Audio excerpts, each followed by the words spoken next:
Hello dear students. तो class 10th के mathematics का जो चैप्टर आपका चल रहा था वह था क्वाड्रेटिक इक्वेशन, द्विघात समीकरण।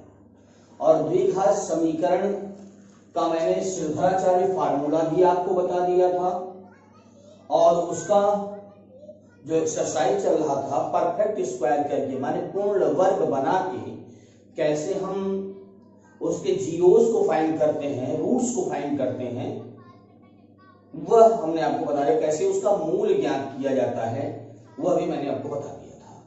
तो जो एक्सरसाइज 4.3 चल रहा था उसी का क्वेश्चन आज आगे बढ़ाना था। पहला वीडियो मैंने इसका बना दिया था, तो आज क्वेश्चन नंबर 3 से स्टार्ट करना है मुझे। जैसे क्वेश्चन नंबर 3 का पहला सवाल है 4.3 में, तीसरा क्वेश्चन है x minus 1/x is equal to 3 where x is not equal to 0। Question में कहा था इसके कि समीकरण का मूल ज्ञात करना है, हमें जीरोज फाइंड करना है, इसका रूट्स फाइंड करना है। इसके मूल क्या होंगे? तो अगर मूल फाइंड करना हो तो सबसे पहले काम हम इस दोनों का एलसीएम ले लेते हैं। x और 1 का एलसीएम x क्या होगा? x का मल्टीप्लाई x में होगा तो x square minus 1 is equal to 3। Cross multiply में कर देता हूं इसका, तो x square minus 1 is equal to 3x। इस टॉपिक को मैं ट्रांसफर करके भी लिख सकता हूं, लिख सकते हैं x स्क्वायर माइनस 3x पे लगाता हूं 3x minus 1 is equal to 0। अब इसका जो मूल ज्ञात करना होता है वह हम श्रीधराचार्य फार्मूले से निकालते हैं। वैसे तो आप किसी भी मेथड से परफेक्ट स्क्वायर बना के फाइंड कर सकते थे, लेकिन मैं श्रीधराचार्य सूत्र से ज्ञात करता हूं। तो श्रीधराचार्य सूत्र है क्या? सूत्र होता है यदि कोई equation, quadratic equation ax square plus bx plus c is equal to 0 के फॉर्म का हो तो x की वैल्यू होती है minus b plus minus under b square minus 4ac upon 2a। यह फॉर्मूला होता है minus b plus minus under b square minus 4ac upon 2a। यहां पे जो a की वैल्यू है कितनी है? इक्वेशन में कुछ नहीं है तो वहां 1 है।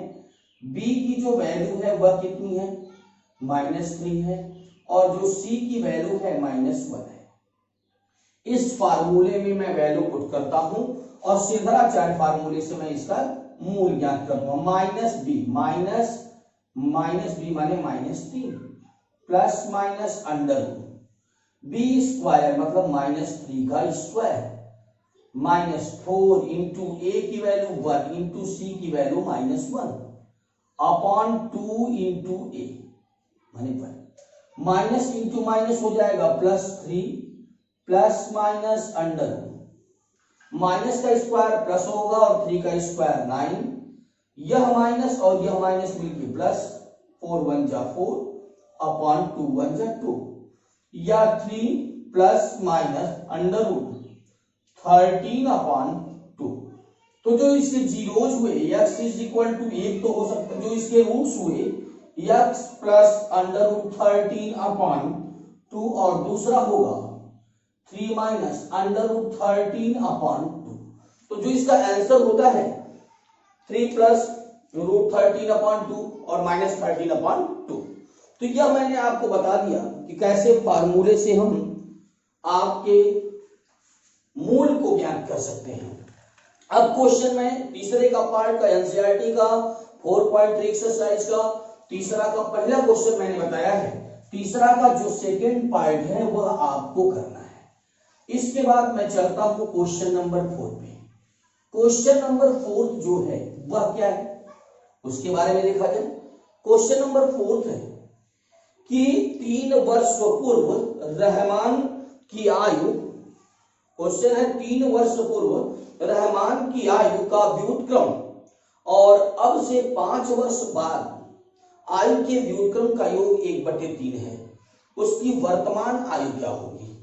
आपसे प्रश्न में कहा है, देखिए मैं पूरा पूरा हिंदी बोल रहा हूँ, हिंदी में पढ़ रहा हूँ क्वेश्चन, क्योंकि ज्यादातर यूपी बोर्ड के बच्चों का कमेंट था, यूपी बोर्ड के लिए ही बेसिकली यह वीडियो बनाया जा रहा है। वैसे है तो कोर्स सबकी सेम है, सीबीएसई हो यूपी हो, कोर्स एनसीईआरटी को ही पढ़ना है, थोड़ा सा मीडियम का डिफरेंस आ सकता है, तो आप पढ़ने का प्रयास करिएगा, समझने का प्रयास करिएगा।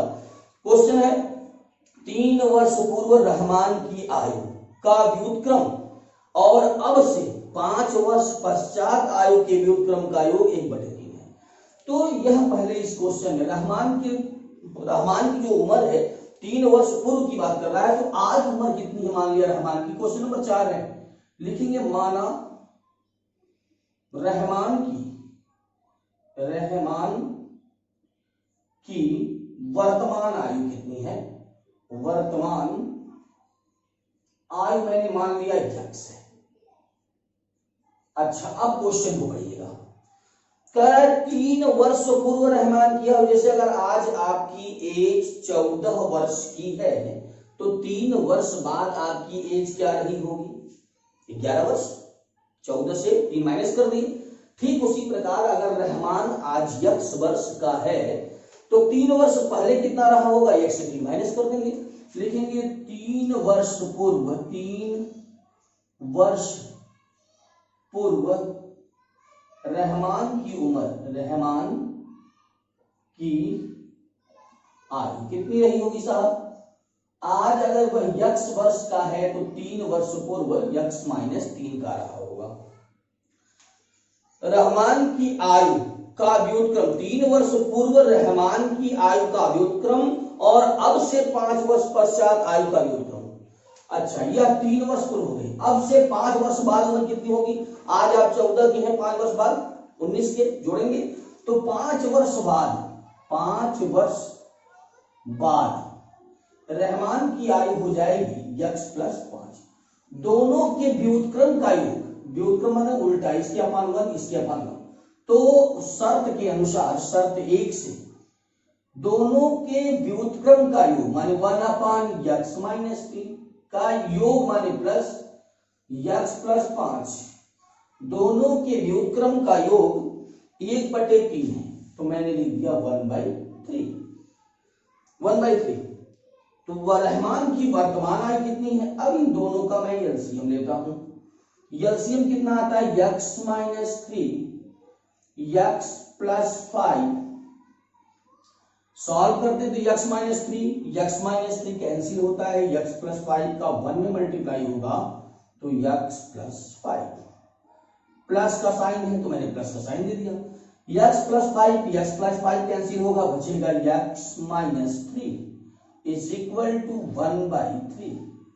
इसको अगर आप सॉल्व करते हो x और x 2x, 5 से 3 माइनस होगा तो +2 अपॉन, इसका मैं मल्टीप्लाई करता हूं, x square plus 5x minus 3x minus 15 is equal to 1/3। Cross multiply भी कर देता हूं, 3 दूना 6x प्लस 3 दूना 6 इज इक्वल टू 1 का मल्टीप्लाई होगा x स्क्वायर प्लस 5 में से 3x को माइनस करना है तो 2x और माइनस 15 को सॉल्व कर डालिएगा, सबको एक तरफ ट्रांसफर करिएगा, x square plus 2x minus 6x minus 15 पहले से है, प्लस उधर जाएगा -6 इज इक्वल टू 0।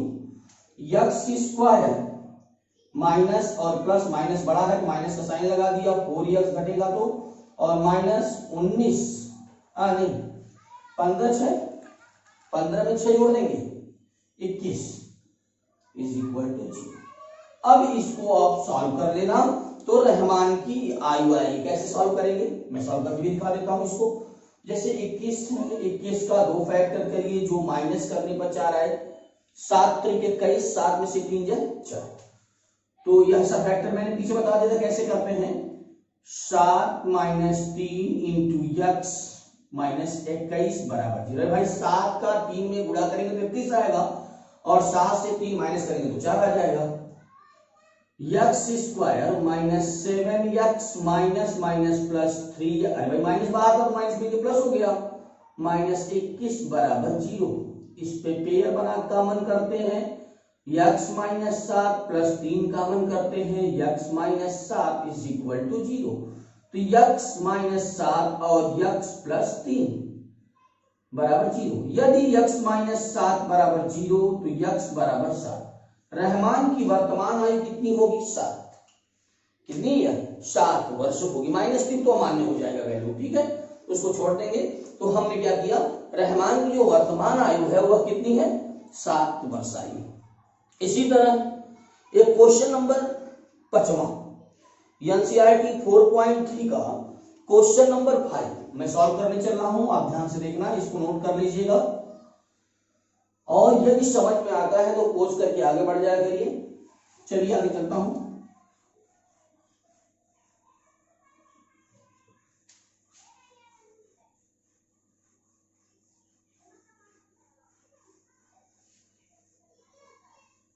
जैसे क्वेश्चन नंबर 5 है एनसीईआरटी का, एक क्लास टेस्ट में शेफाली के गणित और अंग्रेजी में प्राप्त किए गए अंकों का योग 30 है।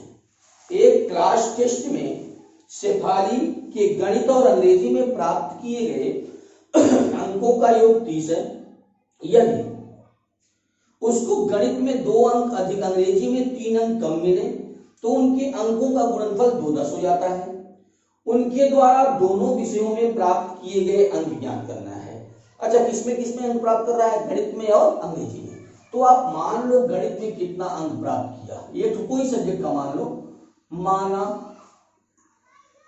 गणित में प्राप्त किया अंक, गणित का अंक मैं मान लेता हूं कि उसने गणित में x अंक प्राप्त किया, जबकि कहा था गणित और अंग्रेजी जोड़ के 30 नंबर मिलेगा। गणित और अंग्रेजी जोड़ के 30 नंबर, जैसे हमने कहा गणित और अंग्रेजी में 30 नंबर पाए हैं, आप गणित में खाली 29 नंबर पा गए तो अंग्रेजी में कितना पाएंगे? 30 माइनस 29 है। उसी तरह यदि गणित और अंग्रेजी में 30 अंक मिलता है और गणित में x अंक मिला तो अंग्रेजी में कितना मिलेगा? अंग्रेजी का अंक 30 माइनस x। अब क्वेश्चन को देखिएगा, यदि उसको गणित में 2 अंक ज्यादा मिलता, यदि मैथ में कितना पा जाता? 2 अंक ज्यादा, तो कितना? x प्लस 2 पाता। और इंग्लिश में कितना कह रहा है? 2 अंक उसमें ज्यादा, अंग्रेजी में 3 कम। पहले पाया था 30 माइनस x और 3 कम कर दीजिए, तो इनका गुणनफल मतलब सब मिला के आया या 27 माइनस x। तो इन दोनों का गुणनफल जो होता है वह 210 होता है। तो दोनों का गुणा कर दीजिएगा, x प्लस 2 गुणे 27 माइनस x बराबर 210। मेरे ख्याल से क्वेश्चन को आप सॉल्व कर सकते हैं। कैसे? पहले मल्टीप्लाई करते हैं, तो 27x minus x square plus 54, multiply करने तो आता ही होगा, मैं डायरेक्ट कर रहा हूं इसीलिए, plus into minus minus 2x is equal to 210। सबको उधर फेंकिए, x स्क्वायर क्योंकि माइनस था उधर जाएगा प्लस, यह माइनस 27 और 2 घट गया तो 25 आएगा, उधर जाएगा तो माइनस 25x और फिर प्लस 210 माइनस 54 बराबर 0 को अगर आप सॉल्व करते हो तो मिलता कितना है? x square minus 25x plus घटा देंगे तो 6 और यहां बचा हुआ है बीच में से 5 या 15 156 बराबर 0। अब 156 का 2 फैक्टर करिए जो 25 आ जाए। 156 का 2 फैक्टर करना है हमें, जो गुणा करने तो 156 आए और जोड़ने या घटाने 25। तो 2 सत्ते 14 8 16, 2 तिहाई 6 8 16 19 और 19, तो 2 दूना 4 दूना 8, 19 और 8 8 9 8 70 ज्यादा हो जाएगा, तो आप कर सकते हैं 2 दूना 4 दूना 8। इसको परफेक्ट स्क्वायर करिए या सिरधराचार्य फार्मूले से आप बनाइएगा क्वेश्चन को यदि हम सिरधराचार्य फार्मूले से सॉल्व करते हैं तो आपका यह आंसर आना चाहिए। अगर हम सिरधराचार्य फार्मूले का ही यूज कर दें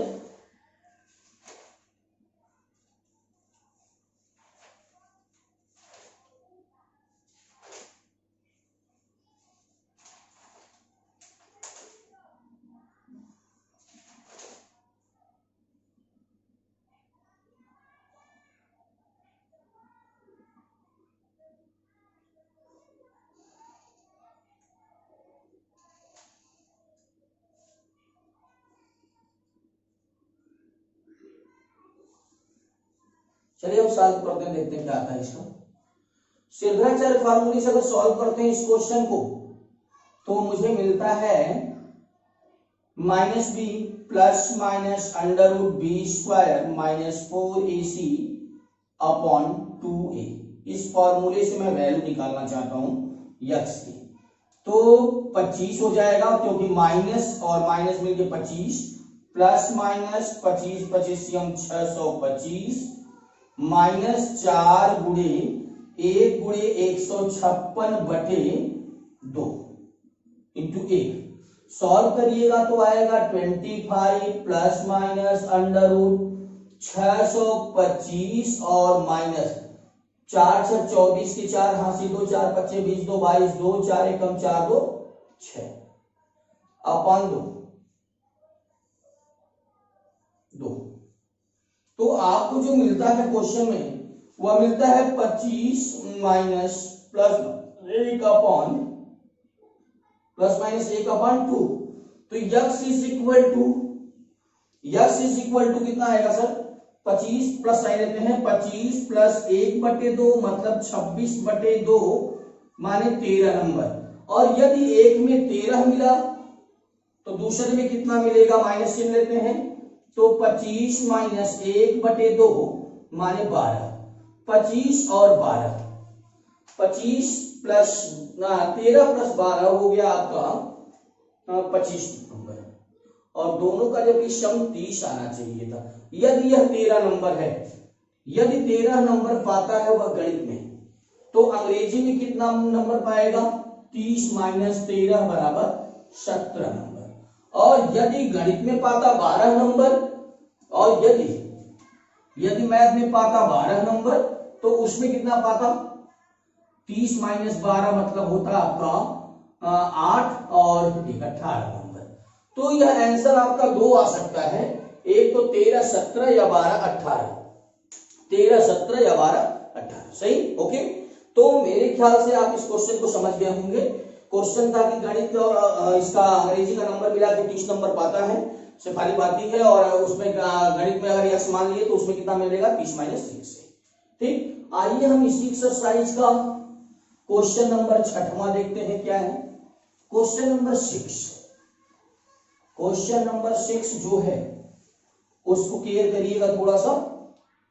6वां है, एक आयताकार खेत का विकर्ण उसकी छोटी भुजा से 60 मीटर लंबा है। यह आयताकार खेत है, एक आयताकार खेत का विकर्ण, यह विकर्ण होता है इसका विकर्ण, उसकी छोटी भुजा से 60 मीटर अधिक है। छोटी भुजा मान लेते यक्स है, तो यह कितना होगा? यक्स प्लस 60 होगा। यदि बड़ी भुजा छोटी भुजा से 30 मीटर अधिक होती, बड़ी भुजा छोटी भुजा से 30 मीटर अधिक होती, यक्स प्लस 30 होती। यक्स प्लस 30 होती तो खेत की भुजाएं क्या है निकालना है। तो बहुत सिंपल क्वेश्चन है, तो हो गया। मान लिया जो आयत है, माना आयत की छोटी भुजा, आयत की छोटी भुजा मैंने मान लिया यक्स। अगर आयत की छोटी भुजा आपने यक्स माना तो क्वेश्चन में कहा था कि विकर्ण जो है उसकी छोटी भुजा से 60 ज्यादा है, और बड़ी भुजा जो है मतलब लंबाई वह उससे 30 ज्यादा है। अब भुजाएं क्या होंगी? तो यह एक रेक्टेंगल था, और रेक्टेंगल का प्रत्येक कोण 90 अंश का होता है, तो ए बी सी क्या बनेगा? राइट ट्रायंगल बनेगा। थोड़ा सा फिर से देखिएगा, सॉरी मोबाइल में कुछ डिस्टरबेंस आ गई थी। मैंने कहा यदि आप